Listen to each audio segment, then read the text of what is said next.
series. We're jumping in mid-series into our round of 16 match, and spawning in the top right-hand corner of the Old Republic, we have the red Protoss player. We have the red Protoss himself representing his new team, representing Stouty Bulls, leading the series 1-0. It is Shameless. And spawning in the bottom left-hand corner, we have his opponent. We have the Ukrainian Zerg player. We have the blue Zerg representing Hokago T-Team. It is MiniZergUA. Here we go. There's been a lot of hype around MiniZerg in recent times, in recent months, as he is kind of the latest player to kind of start rising through the ranks. He's very, very young. He's around 19 years old. Technically, he's older than some of our more veteran players. he's like 1 or 2 years older than GG Machine. Like GG Machine is younger, but a little bit more experienced. MiniZerg a little bit older, a little bit newer to this level of play. But MiniZerg in recent months did kind of break into the kind of upper echelon of mid-GM-ish, like mid-GM, and kind of poking his head up in towards the pro scene. Still has a ways to go, still has a way to grow and improve, but has been improving quite steadily over those past couple of months. So it's been great to see his growth as a player, and great to see him become more and more active over time as well. Still the underdog, 100%. Still very much of the underdog in these big tournaments, compared to players like, you know, Shameless or Geralt or Christiana, Nicorect, Young Yakov, all these other kind of more known and established players. Like MiniZerg, he's still, you know, still very much of the underdog, but he's getting there, and he's been getting some more upsets as of late as well. I think infamously, you should recognize MiniZerg from the Uthermal 2v2 circuit. In that circuit, I want to say MiniZerg and his teammate Sickness, did they beat Serral? I remember they took down some big notable duos and big notable teams in 2v2. And I want to say that's where a lot of like the mainstream audience maybe got their eyes on MiniZerg. That was like maybe a month ago, 2 months ago. But MiniZerg, he's been getting up and getting better over the past, I want to say 5 months, maybe more than that. But he did pop off in Uthermal 2v2 Cup, or 2v2 tournaments not too long ago. Gamba, true. It's Gamba time. If you're in the chat, best of luck, baby, best of luck. Again, Shameless is favored in this matchup, but MiniZerg, he has a little potential as a player and has been improving. We'll see if he's able to grow as a player as well. We'll see.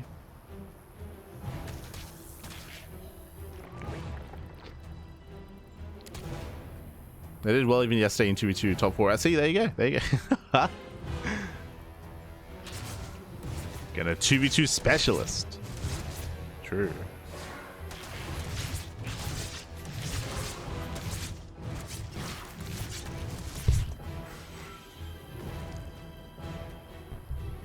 Shameless has spoken, does pull away behind this building up into a standard opener, Stargate into Oracle into a third. So everything's looking normal from the side of Shameless.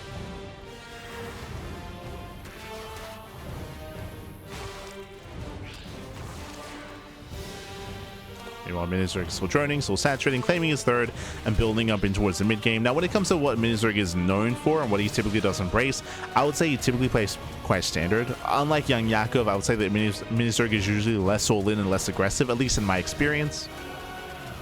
He's less of a chaotic player. But we'll keep an eye on him. As the Oracle does move out, we have an extra wave of Lings on the way for MiniZerg, which means he can counterattack. That's a lot of Lings, actually. 18! Yeah, 18 Lings on the way. Ooh, the Oracle taking a lot of hits, taking a lot of damage, has to be forced back. And MiniZerg, he wants that third. He wants that third base. We'll see if he can get it. Can he bring down the third? Flooding across the map, the Oracles have yet to scout. The enemy has discovered us. Yeah, Shameless, he sees nothing. Yeah, he sees nothing, he knows nothing. Back at home, there are 2 adepts in position, and can MiniZerg get a surround? Oh, he tries to. Okay. Does come in for a surround. These adepts are out of position. Yeah, they were misplaced.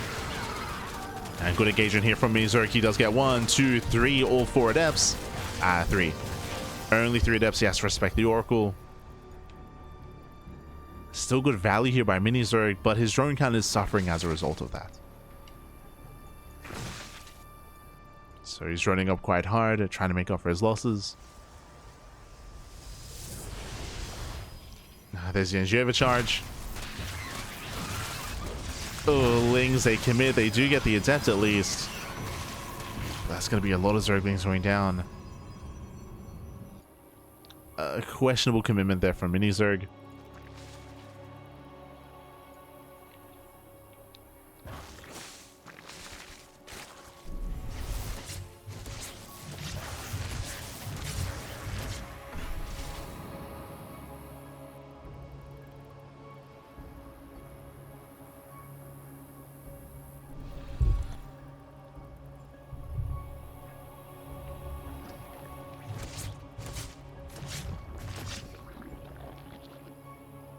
As Oracles, they poke in, they pull away. Behind the Tumblr Archives on the way for Storm, so we have our splash damage of choice, not going to Colossus. Building up into Storm. Likewise, MiniZerg is going into Ling Hydra, double Eva Chamber, double upgrades, again building up into a longer mid-game.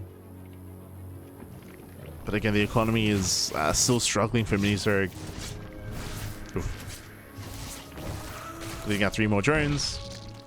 MiniZerg is behind. As more drones are going down. They're losing up to 5 workers. Ay, ay, ay. And this storm timing is going to hit quite hard. It's going to hit very, very hard.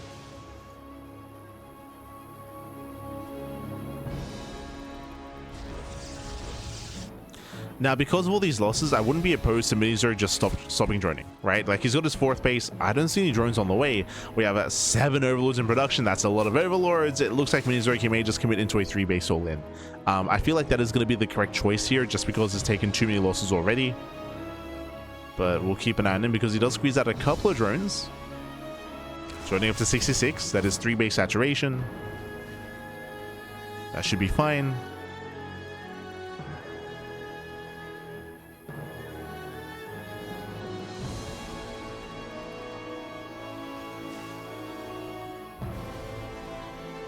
Yeah, we're just committing. We are just committing here. Now, the scary thing about this 3-base all-in that MiniZerg is going for is that Shameless does have Storm. Storm is going to be a factor. Now, thankfully, ideally, MiniZerg, he wants to force a fight here on the low ground, right? This is a very exposed 4th base location. That's one of the big features of the Old Republic. Very exposed 4th. So ideally, MiniZerg, he wants to force out Storms early. Storm is done. There's the first Storm. First Storm is revealed. Remember, the longer this game goes on, the better it is for Shameless. It's going to be the second Storm. The Lings are a little bit late here. Yeah, Lings are delayed. There's a 3rd, there's a 4th Storm, and we're running out of storms. That's the final Storm. There's maybe one more. Not even. Final Storm is denied. And does MiniZerg barely have enough? He's wasting DPS on the gas guys, or he needs to move in. Yeah, he needs to push forward. Oof, the Archon does morph in, and Shameless holds. Yeah, Shameless, he does hold, he does defend. Again, it was close. It was very, very close here, but in the end, Shameless will completely shut this down, and MiniZerg, he's not ready for a longer game. He's not set up for one. That was it. Oof, and now we have cannons, shield batteries. Shameless, he's just fully walling up.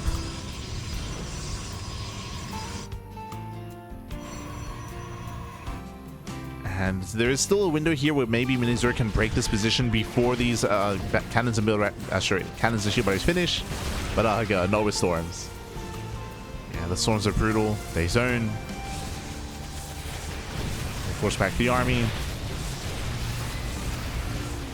Yeah, and the Hydras are exposed. They're going down one after the other. Expensive losses here for MiniZerg. As this is looking like his final push. Yeah, another Storm is in the chamber. GG gets called, and Shameless, he will claim the series 2-0, advancing on into the quarterfinals. GG. Whew.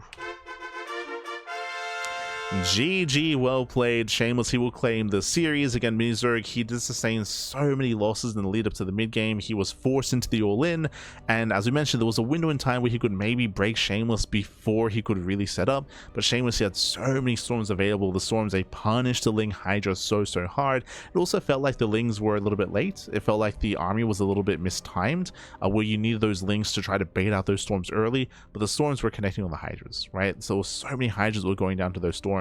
And in the end, it was barely enough. GG. GG, well played. With that, Shameless does advance on, and let's catch up on the bracket. Let's figure out where we are and where we are headed. Bam.